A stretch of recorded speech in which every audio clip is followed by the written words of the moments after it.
नमस्कार दोस्तों, मैं पायल आज आपके लिए लेकर आई हूँ श्री दुर्गा सप्तशती पाठ के सभी अध्यायों का विस्तार से वर्णन। क्योंकि अब नवरात्रे आ रहे हैं, माँ को नवरात्रे अति प्रिय है। इन नवरात्रों में माँ को हम पूरी श्रद्धा और विश्वास के साथ मनाएंगे। माँ के सभी पाठों का पूरी श्रद्धा के साथ श्रवण पान करेंगे, वह पूरी श्रद्धा से पढ़ेंगे, सुनेंगे और लोगों को भी सुनाएंगे, ताकि माँ हम सभी पर प्रसन्न हो, हमारी सभी झोलियों को भरे, हमारी सभी मनोकामनाओं को पूर्ण करे। आज की वीडियो में हम माँ दुर्गा सप्तशती के सभी अध्यायों का विस्तार से वर्णन करेंगे। लेकिन उससे पहले अगर आप मेरे चैनल पर नए हैं या आपने मेरे चैनल को अभी तक सब्सक्राइब नहीं किया है तो प्लीज़ पहले मेरे चैनल को सब्सक्राइब कर लीजिए, बेल आइकन के बटन को ऑल पर सेट कर लीजिए, ताकि आने वाली सभी वीडियोस की नोटिफिकेशन मिल सके आपको सबसे पहले। तो चलिए देर ना करते हुए शुरू करते हैं हम अपना माँ दुर्गा सप्तशती का पहला अध्याय, जिसमें महर्षि ऋषि का राजा सुरथ और समाधि को देवी की महिमा का बताने का पूरा विस्तार है। महर्षि मार्कंडेय जी बोले, सूर्य के पुत्र सावर्णी की उत्पत्ति की कथा विस्तार पूर्वक कहता हूँ, सुनो। सावर्णी महामाया की कृपा से जिस प्रकार मनवंतर के स्वामी हुए, उसका हाल भी सुनो। पहले स्वारोचिष नामक मनवंतर में चैत्रवंशी सुरथ नाम के एक राजा थे। सारी पृथ्वी पर उनका राज्य था। वह प्रजा को अपने पुत्र के समान मानते थे, तो भी कोला विध्वंसी राजा उनके शत्रु बन गए। दुष्टों को दंड देने वाले राजा सुरथ की उनके साथ लड़ाई हुई। कोला विध्वंसियों के संख्या में कम होने पर भी राजा सुरथ युद्ध में उनसे हार गए। तब वह अपने नगर में गए। केवल अपने देश का राज्य ही उनके पास रह गया और वह उसी देश के राजा होकर राज्य करने लगे। किंतु उनके शत्रुओं ने उन पर वहाँ भी आक्रमण किया। राजा को बलहीन देखकर उसके दुष्ट मंत्रियों ने राजा की सेना और खजाना अपने अधिकार में कर लिया।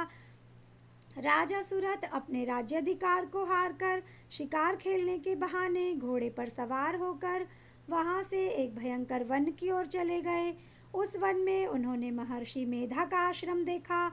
वहाँ मेधा महर्षि अपने शिष्यों तथा मुनियों से सुशोभित हुए बैठे थे और वहाँ कितने ही हिंसक जीव परम शांति भाव से साथ रहते थे। राजा सुरथ ने महर्षि मेधा को प्रणाम किया और महर्षि ने भी उनका उचित सत्कार किया। राजा सुरथ महर्षि के आश्रम में कुछ समय तक ठहरे। अपने नगर की ममता के आकर्षण से राजा अपने मन में सोचने लगे, पूर्व काल में पूर्वजों ने जिस नगर का पालन किया था वह आज मेरे हाथ से निकल गया। मेरे दुष्ट एवं दुरात्मा मंत्री ने मेरे नगर की अब धर्म से रक्षा कर रहे होंगे या नहीं। मेरा प्रधान हाथी, जो कि सदा मद की वर्षा करने वाला और शूरवीर था, मेरे वैरियों के वश में होकर न जाने क्या दुख भोग रहा होगा। मेरे आज्ञाकारी नौकर, जो मेरी कृपा से धन और भोजन पाने से सदैव सुखी रहते थे और मेरे पीछे पीछे चलते थे, वह अब निश्चय ही दुष्ट राजाओं का अनुसरण करते होंगे तथा मेरे दुष्ट एवं दुरात्मा मंत्रियों द्वारा व्यर्थ ही धन को व्यय करने से संचित किया हुआ मेरा खजाना एक दिन अवश्य खाली हो जाएगा। इस प्रकार बहुत सी बातें सोचता हुआ निरंतर दुखी रहने लगा। एक दिन राजा सुरथ ने महर्षि मेधा के आश्रम के निकट एक वैश्य को देखा। राजा ने उससे पूछा, भाई तुम कौन हो? तुम्हारे यहाँ आने का क्या कारण है और तुम मुझे शोकग्रस्त अनमने से दिखाई देते हो, इसका क्या कारण है? राजा के नम्र वचन सुन वैश्य ने महाराज सुरथ को प्रणाम करके कहा। वैश्य बोला, राजन, मेरा नाम समाधि है। मैं धनियों के कुल में उत्पन्न एक वैश्य हूँ। मेरे दुष्ट स्त्री पुत्रादिकों ने लोभ से मेरा सब धन छीन लिया है और मुझे घर से निकाल दिया। मैं इस तरह से दुखी होकर इस वन में चला आया हूँ और यहाँ रहता हूँ। मैं इस बात को भी नहीं जानता कि अब मेरे घर में इस समय सब कुशल है या नहीं। यहाँ मैं अपने परिवार का आचरण संबंधी कोई समाचार भी नहीं पा सकता कि वह घर में इस समय कुशल पूर्वक है या नहीं। मैं अपने पुत्रों के संबंध में भी नहीं जानता वह सदाचारी है या दुराचार में फंसे हुए हैं। राजा बोले, जिस धन के लोभी स्त्री पुत्रों ने तुम्हें घर से निकाल दिया है, फिर भी तुम्हारा चित्त उनमें क्यों प्रेम करता है। वैश्य ने कहा, मेरे विषय में आपका ऐसा कहना ठीक है, किंतु मेरा मन इतना कठोर नहीं है। यद्यपि उन्होंने धन के लोभ में पड़कर पितृस्नेह को त्याग कर मुझे घर से निकाल दिया है, तो भी मेरे मन में उनके लिए कठोरता नहीं आती। हे महामते, मेरा मन फिर भी उनमें क्यों फंस रहा है। इस बात को जानते हुए भी मैंने नहीं जान रहा। मेरा चित्त उनके लिए दुखी है। मैं उनके लिए लंबी लंबी सांसें ले रहा हूँ। उन लोगों ने मेरे ने प्रेम नाम को नहीं है, फिर भी ऐसे निस्नेहियों के लिए मेरा हृदय कठोर नहीं होता। महर्षि मार्कंडेय ने कहा, हे ब्राह्मण। इसके पश्चात महाराज सुरथ और वह वैश्य दोनों महर्षि मेधा के समीप गए और उनके साथ यथा योग्य न्याय संभाषण करके दोनों ने वार्ता आरंभ की। राजा बोले, हे भगवान, मैं आपसे एक बात पूछना चाहता हूँ, सो आप कृपा करके मुझे बताइए। मेरा मन मेरे अधीन नहीं है, इससे मैं बहुत दुखी हूँ। राज्य धनादिक की चिंता अभी तक मुझे बनी हुई है। मेरी यह ममता अज्ञानियों की तरह बढ़ती ही जा रही है। और यह समाधि नामक वैश्य भी अपने घर से अपमानित होकर आया है। इसके स्वजनों ने भी इसे त्याग दिया है। स्वजनों से त्यागा हुआ भी वह उनसे हार्दिक प्रेम रखता है। इस तरह हम दोनों ही दुखी हैं। हे महाभाग, उन लोगों के अवगुणों को देखकर भी हम दोनों के मन में उनके लिए ममता जनित आकर्षण उत्पन्न हो रहा है। हमारे ज्ञान रहते हुए भी ऐसा क्यों है। अज्ञानी मनुष्यों की तरह हम दोनों में यह मूर्खता क्यों है। महर्षि मेधा ने कहा, विषम मार्ग का ज्ञान सब जंतुओं को है। सबों के लिए विषय पृथक पृथक होते हैं। कुछ प्राणी दिन में नहीं देखते, कुछ रात को, परंतु कोई जीव ऐसे हैं जो दिन रात दोनों में देख सकते हैं। यह सत्य है कि मनुष्यों में ज्ञान प्रधान है, किंतु केवल मनुष्य ही ज्ञानी नहीं होता। पशु पक्षी आदि भी ज्ञान रखते हैं। जैसे यह पशु पक्षी ज्ञानी है, वैसे ही मनुष्यों का ज्ञान है।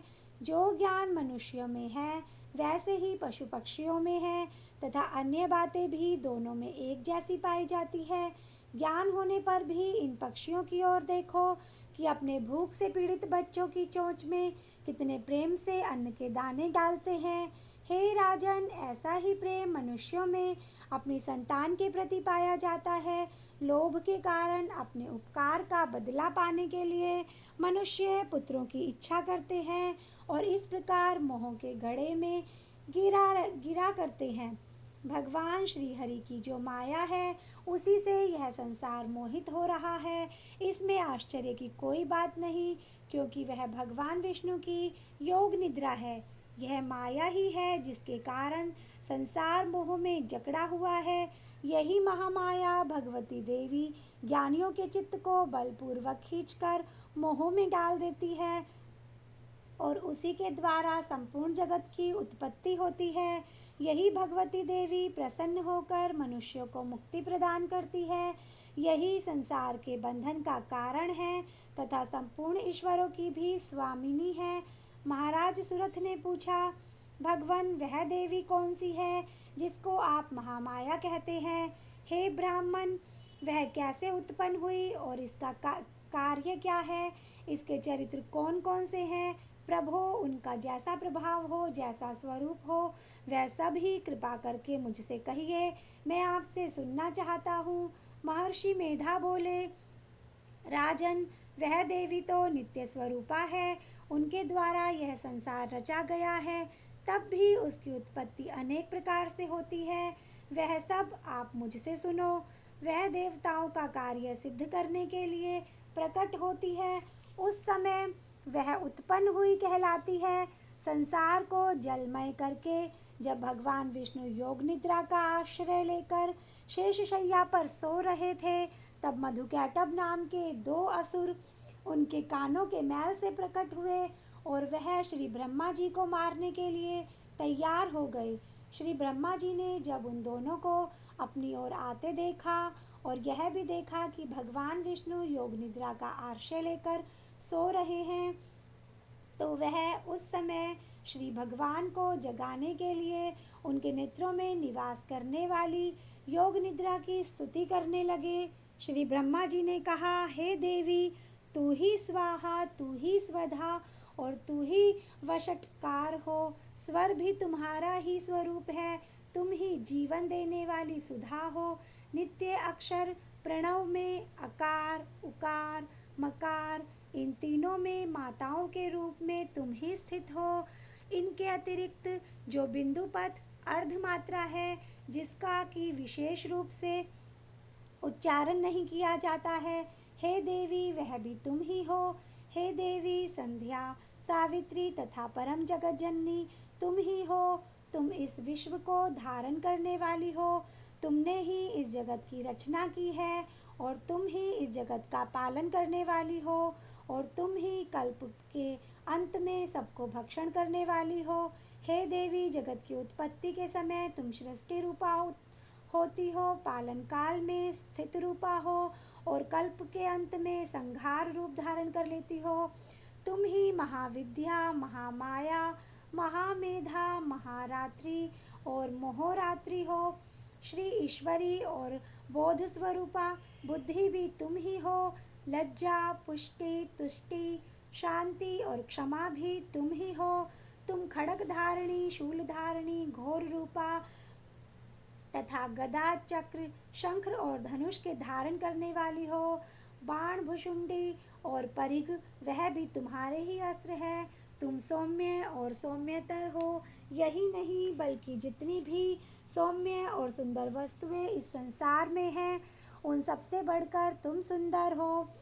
पर और अपर, सबसे पर रहने वाली सुंदर तुम ही हो। हे सर्वस्वरूपे देवी, जो भी सत असत पदार्थ है और उनमें जो शक्ति है, वह तुम ही हो। ऐसी अवस्था में भला तुम्हारी स्तुति कौन कर सकता है। इस संसार की सृष्टि, पालन और संहार करने वाले जो भगवान हैं, उनको भी जब तुमने निद्रा के वशीभूत कर दिया है, तो फिर तुम्हारी स्तुति कौन कर सकता है। मुझे भगवान विष्णु तथा भगवान शंकर को शरीर धारण कराने वाली तुम ही हो। तुम्हारी स्तुति करने की शक्ति किसमें है। हे देवी, तुम तो अपने इस उदार प्रभावों के कारण ही प्रशंसनीय हो। मधुकैटभ जो भयंकर असुर है, इन्हें तो मोह में डाल दो और श्री हरि भगवान विष्णु को भी जल्दी जगा दो और उनमें इनको मार डालने की बुद्धि भी उत्पन्न कर दो। महर्षि मेधा बोले, हे राजन, जब श्री ब्रह्मा जी ने देवी की इस प्रकार स्तुति करके भगवान को जगाने तथा मधुकैटभ को मारने के लिए कहा, तो श्री भगवान श्री विष्णु के नेत्र, मुख, नासिका, बाहु, हृदय और वक्षस्थल से निकल श्री ब्रह्मा जी के सामने खड़ी हो गई। उनका ऐसा करना था कि भगवान श्री हरि तुरंत जाग उठे और दोनों असुरों को देखा, जो कि अत्यंत बलवान तथा पराक्रमी थे और मारे क्रोध के, जिनके नेत्र लाल हो रहे थे और जो ब्रह्मा जी को वध करने के लिए तैयार थे। तब क्रुद्ध हो उन दोनों दुरात्मा असुरों के साथ भगवान श्री हरि पूरे 5000 वर्ष तक लड़ते रहे।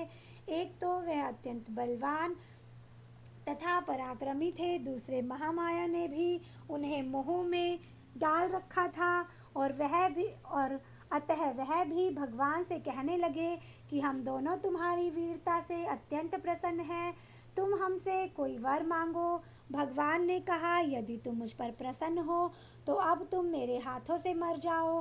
बस इतना सा ही वर मैं तुमसे मांगता हूँ, यहाँ दूसरे वर से क्या प्रयोजन है। महर्षि मेधा बोले, इस तरह से जब वह धोखे में आ गए और अपने चारों ओर जल ही जल देखा, तो भगवान श्री हरि से कहने लगे, जहाँ पर जल न हो, सूखी जमीन हो, उसी जगह हमारा वध कीजिए। महर्षि मेधा कहते हैं, तथास्तु कहकर भगवान श्री हरि ने उन दोनों को अपनी जांघ पर लिटाकर उन दोनों के शीर काट डाले। इस तरह से वह देवी श्री ब्रह्मा जी के स्तुति करने पर प्रकट हुई थी। अब तुमसे उनके प्रभाव का वर्णन कहता हूँ, वह सुनो। इस प्रकार हमारा माँ दुर्गा सप्तशती का पहला अध्याय पूर्ण होता है। अगले अध्याय के लिए आप मेरी अगली वीडियो देखना ना भूलिए, क्योंकि इन नवरात्रों में माँ के सभी अध्यायों का वर्णन करेंगे, ताकि आप माँ के सभी रूपों से अवगत हो सके, माँ की सभी शक्तियों से अवगत हो सके। माँ की कृपा आपके साथ साथ हम सभी पर बनी रहे। जय माता दी, जय श्री कृष्णा, राधे राधे।